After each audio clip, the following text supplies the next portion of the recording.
Selamat pagi Bapak Ibu sekalian, Jemaat GBI Kapasari yang saya kasihi. Kita masih dalam satu suasana pandemi sehingga saya berkhotbah hari ini tidak dapat bertemu muka dengan Bapak Ibu sekalian. Dan saya berharap Bapak Ibu sekalian dalam keadaan yang baik dan sehat. Mari kita berdoa sebelum kita merenungkan firman Tuhan. Bapa di dalam surga, kembali kami datang menghampiri Engkau. Di saat-saat seperti ini kami membutuhkan kekuatan dan penghiburan dari Tuhan sekali lagi. Tuhan, kami menyerahkan waktu yang Engkau sudah berikan ini, jikalau sebentar kami akan merenungkan firman-Mu, hadirlah di tengah-tengah kami, di dalam keluarga kami, di dalam rumah kami, dan firman Tuhan boleh memberikan kekuatan dan penghiburan kepada kami di tengah-tengah situasi yang sulit ini. Kau juga pimpin hamba-Mu Tuhan, boleh menyampaikan firman Tuhan dengan jelas, sehingga firman ini boleh jadi berkat bagi kami semua.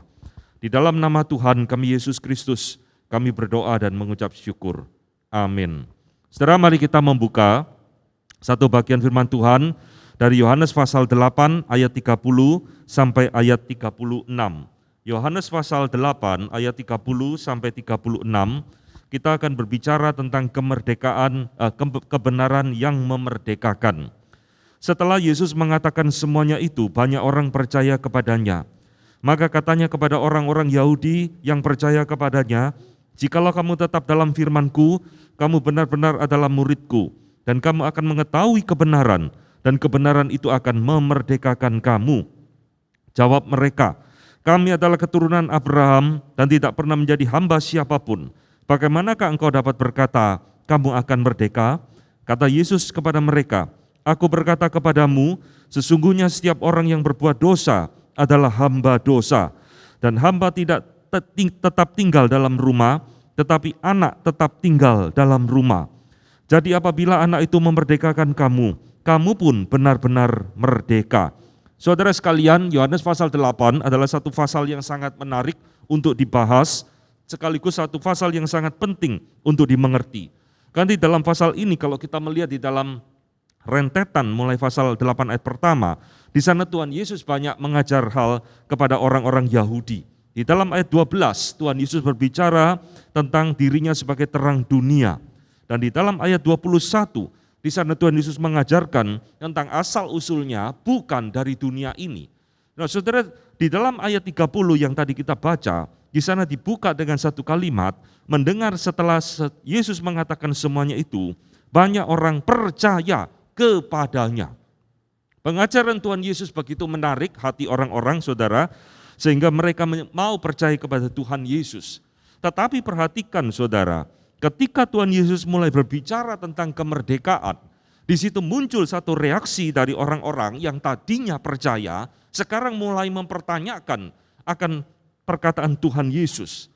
Kami ini adalah keturunan Abraham, kami tidak pernah jadi hamba siapapun. Untuk apa kamu mengatakan kami harus merdeka?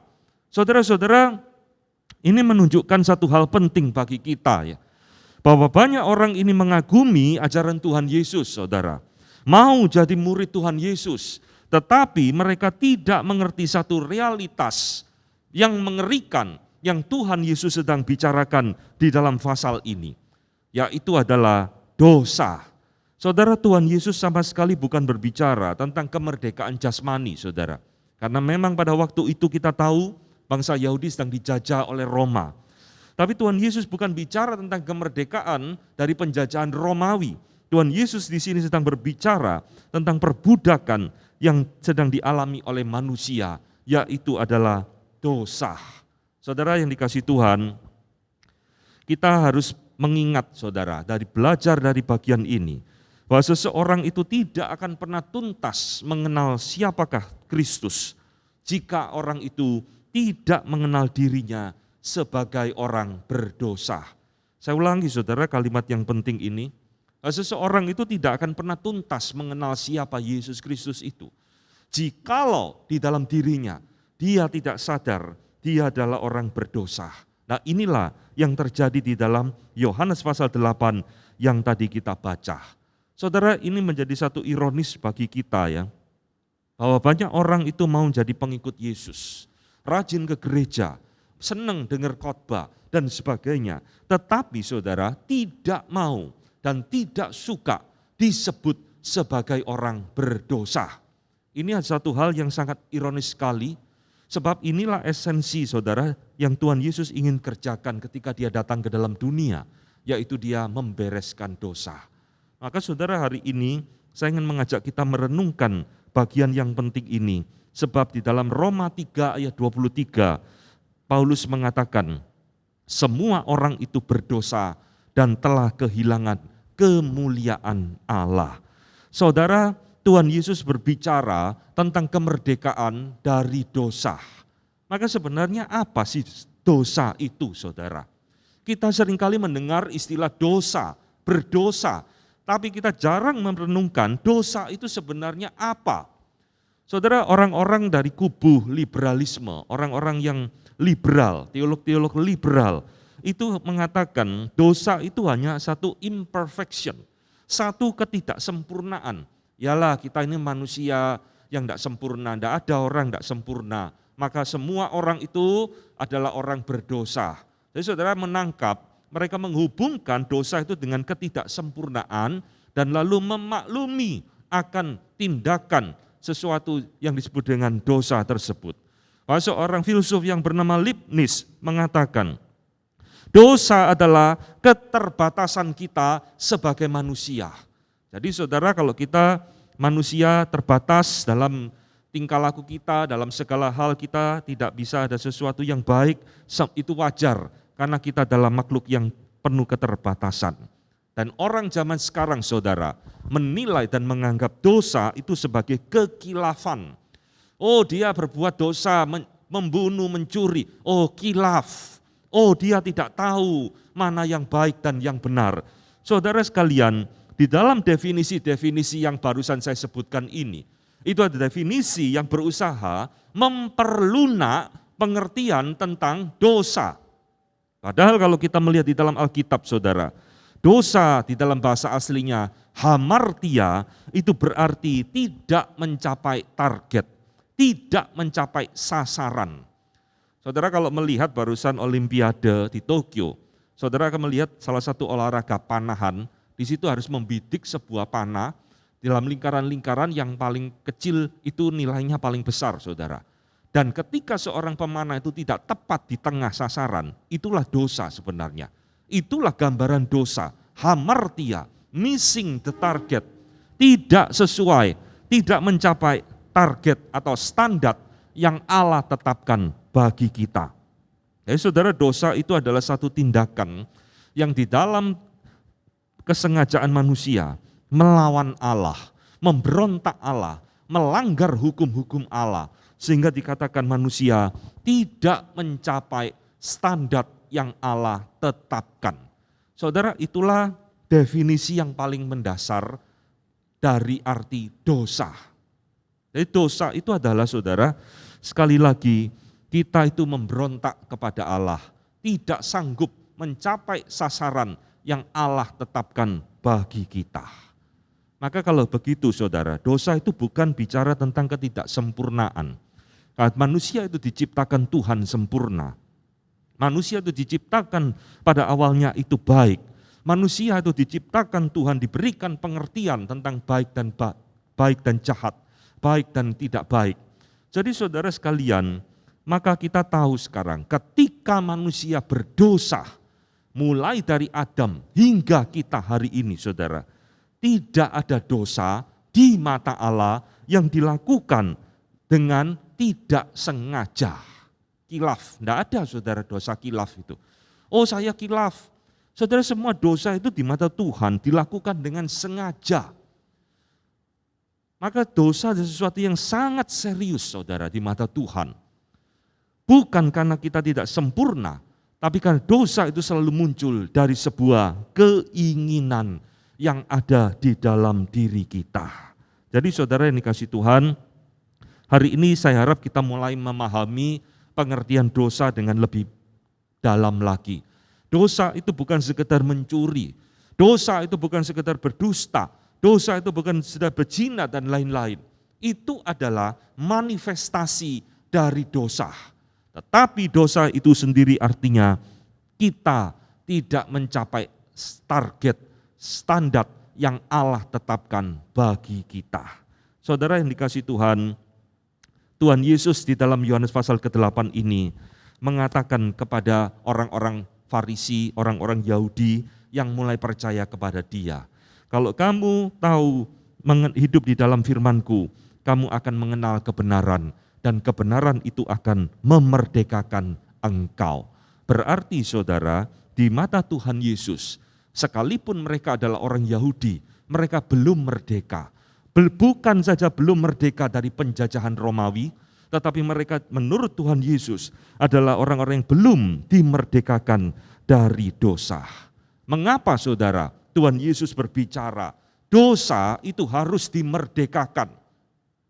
Karena kalau kita melihat di dalam ayat 34, Tuhan Yesus di sana memberikan kepada kita satu petunjuk bahwa sesungguhnya setiap orang yang berbuat dosa adalah hamba dosa. Saudara, kalimat ini penting, saudara. Dosa itu dikatakan oleh Tuhan Yesus memiliki sifat memperhamba, memperbudak manusia. Maka saya akan memberikan kepada kita 4 arti penting pada pagi hari ini. Apa artinya dosa itu memperhamba kita, saudara? Saudara, kita tidak terasa, kita tidak sadar bahwa dosa itu sebenarnya adalah satu tuan, satu majikan, satu kuasa yang memperbudak hidup manusia. Pertama, saudara, dosa itu memperhamba kita karena dosa itu memisahkan manusia dengan Allah. Saudara, apa hubungannya memisahkan manusia dengan Allah dan memperbudak? Saudara lihat ya, dosa itu membuat manusia terpisah dengan Allah, bukan sekedar fisik. Adam dan Hawa diusir oleh Tuhan dari Taman Eden, pergilah, ya kamu tidak layak berada di tempat ini. Tapi dosa itu juga memisahkan manusia dengan Allah di dalam aspek relasi, saudara. Relasinya putus antara Allah dan manusia karena manusia telah berdosa. Nah, saudara perhatikan, ketika dosa itu memisahkan kita dengan Allah, dosa itu mengambil alih peran Allah di dalam hidup kita. Dulu kita adalah hambanya Allah. Ketika berpisah dengan Allah, dosa itu sekarang mengambil alih dan memperbudak kita. Inilah saudara artinya dosa itu memperbudak manusia, memperhamba manusia. Karena ketika Allah itu tidak ada di dalam hidup manusia, dosalah yang berkuasa, dosalah yang menjadi tuan yang memperbudak hidup manusia. Bapak Ibu sekalian yang dikasihi Tuhan, hal kedua, apa artinya dosa itu memperhamba hidup manusia? Alkitab mengatakan, saudara, dosa itu bukan memisahkan Allah dan manusia saja, tetapi dosa itu sesuatu yang memiliki sifat menular. Saudara, memperhamba itu artinya menularkan sesuatu yang buruk kepada orang lain. Di dalam Roma 5 ayat 12, Paulus mengatakan, sebab itu sama seperti dosa telah masuk ke dalam dunia oleh satu orang, dan oleh dosa itu juga maut. Demikianlah maut itu telah menjalar kepada semua orang, karena semua orang telah berbuat dosa. Saudara, dosa itu muncul di dalam dunia. Pertama-tama gara-gara satu orang, saudara. Hawa, lalu tularkan makanan itu, buah itu kepada Adam, lalu dikatakan semua manusia telah berdosa. Kok bisa, saudara? Nah, dosa itu memiliki sifat menular, memperhamba manusia melalui cara penularan. Maka Daud di dalam Mazmur 51 yang terkenal, dia menuliskan satu ayat, ini adalah Mazmur yang berisi tentang penyesalan dia setelah berbuat dosa, berzina dan membunuh Batsheba, ya, suaminya juga dibunuh. Nah, di dalam Mazmur 51 itu dikatakan, di dalam dosa aku dikandung ibuku. Bayangkan saudara, Daud sampai mengatakan bahwa sejak dia di dalam kandungan ibunya, sebagai janin yang belum lahir, dia mengatakan di dalam dosa aku dikandung oleh ibuku. Ini yang disebut dengan dosa turunan, original sin. Dosa itu ternyata menular Dari bapak kepada anaknya, nanti kepada cucu, terus dari generasi ke generasi. Dan dosa di dalam penularan itulah memperhamba hidup manusia. Oh saudara, apa yang ditularkan oleh dosa kepada manusia, saudara? Dosa itu menularkan status kita sebagai orang berdosa. Maka Daud mengatakan, aku di dalam kandungan ibuku pun aku adalah seorang yang berdosa. Dosa itu menularkan kuasanya kepada setiap manusia. Maka bayi yang baru lahir seolah-olah tidak berdosa, nanti pada waktu dia tumbuh, dia akan bisa berbuat dosa sendiri, tidak ada yang mengajari berdusta, berbohong, mencuri, dia bisa melakukan semua, saudara. Siapa yang mengajari ini? Tidak ada. Inilah kuasa dosa, muncul di dalam hidup seorang, karena dosa itu bersifat memperhamba seseorang. Saudara, kita sekarang berada di dalam satu situasi pandemi ya, ini menjadi satu contoh yang luar biasa, saudara. Kalau saudara lihat, virus corona ini tahun lalu itu berasal dari China di kota Wuhan. Menurut laporan saudara, yang kena itu pertama yang terdeteksi hanya 8 orang di Wuhan. Sekarang WHO mencatat lebih dari 220 juta orang tertular virus corona ini. Bagaimana menularnya? Tidak ada yang sadar, tiba-tiba kena. Di mana dia tertular, tidak ada yang sadar, tiba-tiba langsung sakit. Saudara lihat, inilah seperti analogi sebuah dosa, saudara. Dosa itu menular di dalam hidup manusia tanpa ada yang menyadari. Dan ini sesuatu yang sangat mengerikan sekali, saudara. Karena berbeda dengan virus corona, dosa ini tidak ada vaksinnya, saudara. Tidak ada bayi disuntik vaksin lalu dia lahir tidak berdosa, tidak ada. Dan sampai sekarang tidak pernah ditemukan vaksin dosa untuk membereskan dosa manusia, tidak ada.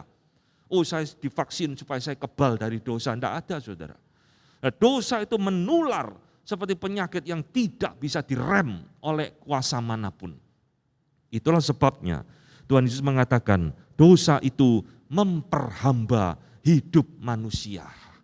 Yang ketiga, Bapak Ibu sekalian, Tuhan Yesus mengatakan dosa itu memperhamba manusia sebab dosa itu memiliki sifat mengikat.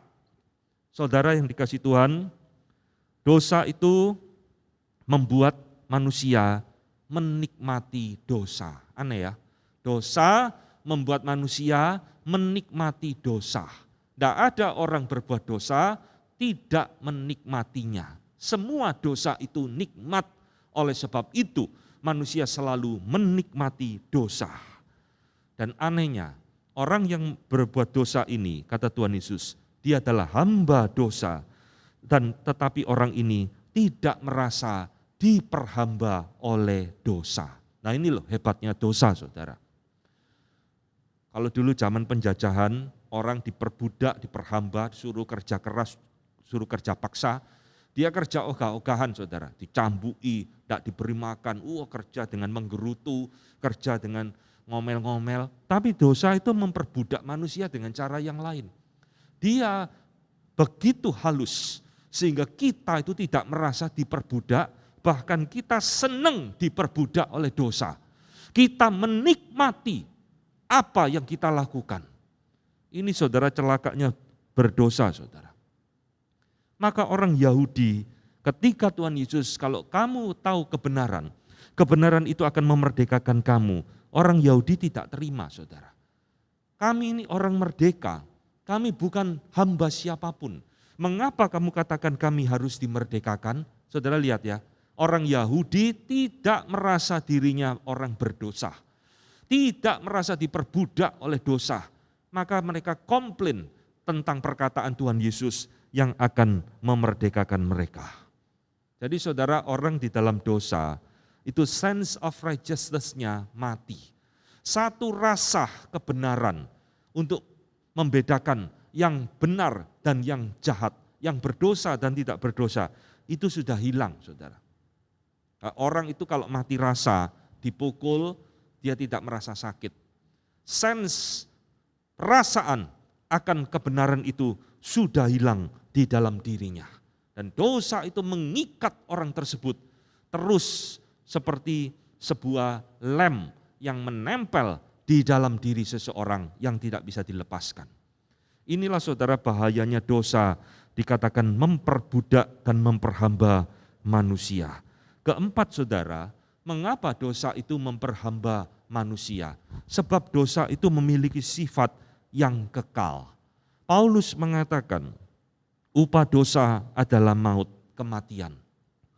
Dan kematian itu saudara, tidak membuat kuasa dosa itu hilang. Saudara, kita keliru sekali ya, kalau kita memiliki satu falsafah hidup, tidak apa-apa berbuat dosa yang banyak selama hidup, nanti mati ya sudah selesai. Tidak saudara, Alkitab mengatakan kepada kita, bahwa justru setelah kematian, dosa itu tetap mengikuti orang tersebut. Artinya, dosa itu kekal, dosa itu membawa kita kepada penghukuman Allah yang kekal. Saudara, ini yang dikatakan di dalam Alkitab, saudara. Bahkan Tuhan Yesus di dalam Yohanes pasal 8 yang tadi kita baca, di dalam ayat 21 dan 24, Tuhan Yesus mengulang 2 kali kalimat yang sama. Sebab jikalau kamu tidak percaya bahwa akulah Dia, kamu akan mati dalam dosamu. Saudara lihat, dosa itu menyebabkan bukan saja keterpisahan Allah dengan manusia, tetapi dosa itu membawa kematian kekal di dalam diri manusia. Karena dosa itu memperhamba manusia sampai di dalam kekekalan, sampai selamanya. Tidak ada pernah selesainya. Saudara, inilah 4 hal mengapa Tuhan Yesus mengatakan kepada kita, setiap orang yang berbuat dosa, dia sedang diperhamba oleh dosa. Maka saudara, bagaimana kita membereskan masalah ini? Orang Yahudi ketika mendengar perkataan Tuhan Yesus ini memberikan satu respon di dalam ayat 33. Kami adalah keturunan Abraham. Saudara, apa arti dari ayat ini saudara? Tuhan Yesus ngomong tentang kemerdekaan. Tuhan Yesus ngomong tentang perhambaan. Lalu orang Yahudi berespon, oh kami adalah keturunan Abraham.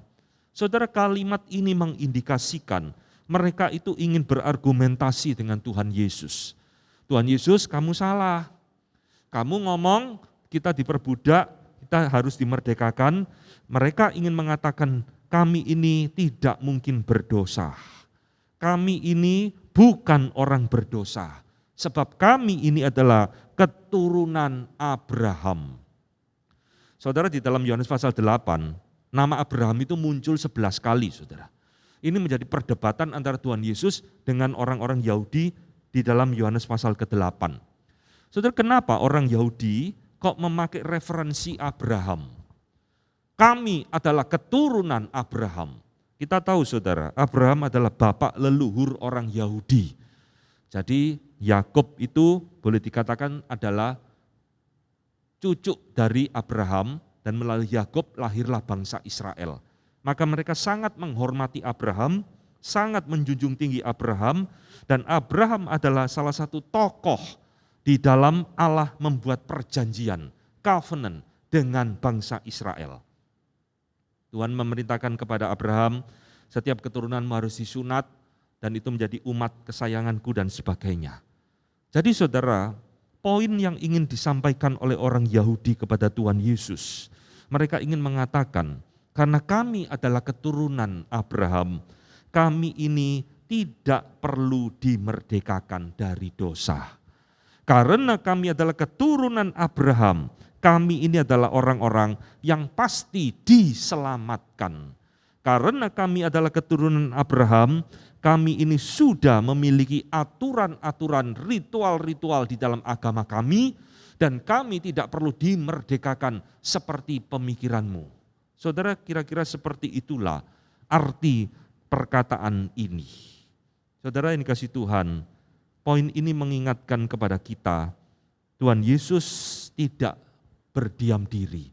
Oh, kamu keturunannya Abraham ya, oh ya maaf ya, oh tidak saudara. Maka Tuhan Yesus tadi mengatakan, setiap orang yang berbuat dosa, dia adalah hamba dosa. Tuhan Yesus ingin berkata kepada mereka, saya tidak peduli kamu keturunannya Abraham, keturunannya ini itu, tidak peduli kata Tuhan Yesus. Setiap orang yang berbuat dosa, dia adalah hambanya dosa. Sekalipun dia adalah keturunan Abraham.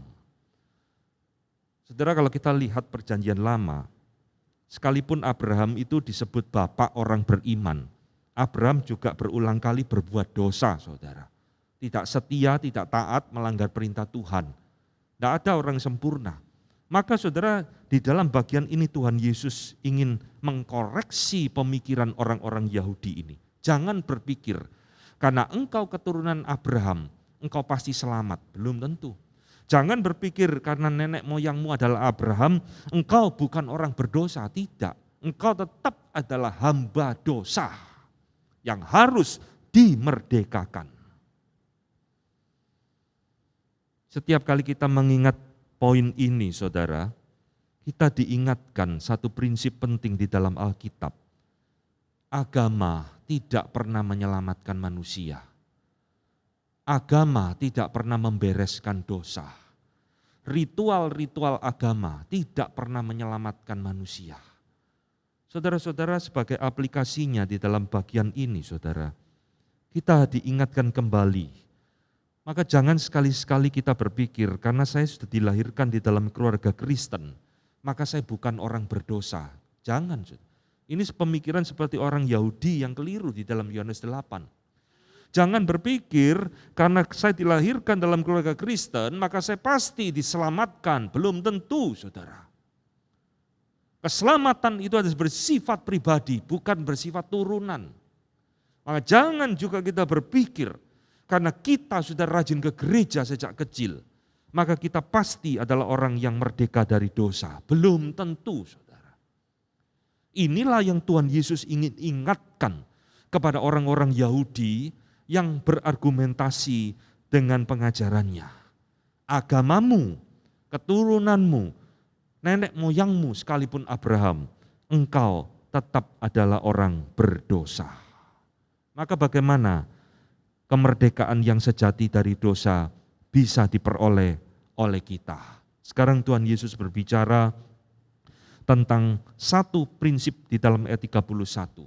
Jikalau kamu tetap di dalam firman-Ku, kamu benar-benar murid-Ku, dan kamu akan mengenal kebenaran, dan kebenaran itulah yang akan memerdekakan kamu. Saudara-saudara, kebenaran yang akan memerdekakan kita, kata Tuhan Yesus. Bukan faktor keturunan, bukan faktor etnis, bukan agama, bukan ritual, dan sebagainya. Tetapi kebenaran itulah yang akan memerdekakan engkau. Saudara yang dikasihi Tuhan, siapa yang Tuhan Yesus maksudkan dengan kebenaran di dalam bagian ini? Truth di dalam bahasa Yunani adalah aletheia. Jadi kalau ada sekolah namanya aletheia, ada STT di Lawang namanya aletheia, itu artinya kebenaran. Saudara, di dalam ayat 36 menarik untuk kita perhatikan. Tuhan Yesus ngomong, apabila anak itu memerdekakan kamu, kamu pun benar-benar merdeka. Ini jawabannya, saudara. Kalau saudara tanya, kebenaran seperti apa Pak yang bisa memerdekakan saya dari dosa? Tuhan Yesus jawab sendiri, kalau anak itu memerdekakan kamu, kamu pun benar-benar merdeka. Saudara, ini satu klaim dari Tuhan Yesus, saudara, bahwa dialah kebenaran itu sendiri. Dan di dalam seluruh Injil Yohanes, kebenaran itu selalu menunjuk kepada pribadi Tuhan Yesus. Akulah jalan, kebenaran, dan hidup. Tuhan Yesus berulang kali mengklaim dirinya sebagai kebenaran itu sendiri yang akan memerdekakan kita dari segala belenggu dosa. Maka di dalam ayat 35, Tuhan Yesus di situ memberikan satu perumpamaan tentang hamba dan anak, saudara. Seorang hamba itu tidak tetap tinggal di dalam rumah, tapi anak itu tetap tinggal di dalam rumah. Maksudnya apa, saudara? Tuhan Yesus ingin mengatakan, seorang hamba itu bukan orang merdeka. Dia bukan ahli waris, dia bisa dijual, masa depannya tidak jelas, itulah hamba. Dengan kata lain Tuhan Yesus ingin mengatakan, kalau kamu menjadi hamba dosa, ya kamu itu seperti hamba ini, saudara. masa depanmu tidak jelas, engkau bukan ahli waris kerajaan Allah. Tetapi kalau engkau menjadi anak, engkau menjadi ahli waris, engkau milik Bapa. Engkau masa depannya jelas dan terjamin. Engkau tetap tinggal di dalam rumah, artinya engkau dimerdekakan. Engkau bukan lagi menjadi hamba siapapun. Saudara, ini satu perumpamaan yang Tuhan Yesus ingin berikan kepada orang Yahudi yang belum mengerti akan perkataannya. Kalau selama kamu diperbudak dosa, ya kamu menjadi seperti hamba yang masa depannya tidak jelas kemana engkau pergi. Saudara-saudara yang dikasih Tuhan Yesus mengatakan, kalau anak itu memerdekakan engkau, kamu pun akan benar-benar merdeka. Maka pertanyaannya bagi kita, bagaimana sih Kristus itu memerdekakan kita dari dosa, saudara? Kalau anak itu memerdekakan engkau, kamu pun benar-benar merdeka. Apakah Tuhan Yesus berperang? Tidak. Saudara, di dalam seluruh Alkitab, dosa itu justru dibereskan dengan cara yang tidak pernah dipikirkan oleh manusia. Paulus mengatakan di dalam 2 Korintus 5 ayat 21, saudara. Dia yang tidak mengenal dosa telah dibuatnya menjadi dosa karena kita, supaya di dalam Dia kita dibenarkan oleh Allah. Ini saudara jawabannya. Bagaimana Kristus itu memerdekakan kita? Yaitu Dia menjadi dosa karena kita. Artinya saudara, dosa yang seharusnya menjadi bagian dalam diri kita, sekarang ditimpahkan kepada Kristus. Kristus itu mati, dan kematiannya itulah yang membawa pembenaran, membawa pendamaian di dalam hidup kita. Inilah saudara, cara Kristus memerdekakan kita dari dosa di dalam hidup kita. Melalui kematiannya dan kebangkitannya, Dia menanggung segala hukuman kita, sehingga kita sekarang menjadi orang yang merdeka. Saudara yang dikasihi oleh Tuhan Yesus, hari ini kita berkhotbah di dalam konteks mengingat dan merayakan kemerdekaan bangsa kita yang ke-76, yang beberapa hari lalu telah kita lewati. Tetapi apa yang dikhotbahkan oleh Tuhan Yesus ini adalah satu khotbah yang tetap relevan bagi setiap umat manusia sepanjang zaman. Banyak orang tidak sadar sedang diperbudak, diperhamba oleh dosa di dalam hidupnya. Dosa itu membelenggu hidupnya, tetapi dia tidak sadar, dia justru menikmati dosa. Saya berharap saudara, siapapun kita, dimanapun kita yang mendengarkan khotbah ini, biar khotbah ini boleh mengingatkan kepada kita semua, kemerdekaan yang sejati di dalam dosa hanya bisa ditebus melalui hidup Tuhan Yesus Kristus. Sudahkah engkau menerima Dia sebagai Tuhan dan Juru Selamat di dalam hidupmu? Sudahkah engkau sungguh-sungguh menyerahkan segala hidup dan dosamu di dalam kuasa Tuhan Yesus, supaya engkau boleh menjadi orang yang betul-betul dimerdekakan dari dosa? Kiranya firman Tuhan pada pagi ini boleh menjadi berkat bagi kita semua, dan kita boleh diingatkan kembali untuk hidup berkenan di hadapan Tuhan. Mari kita tunduk kepala, kita akan menutup khotbah ini dengan doa.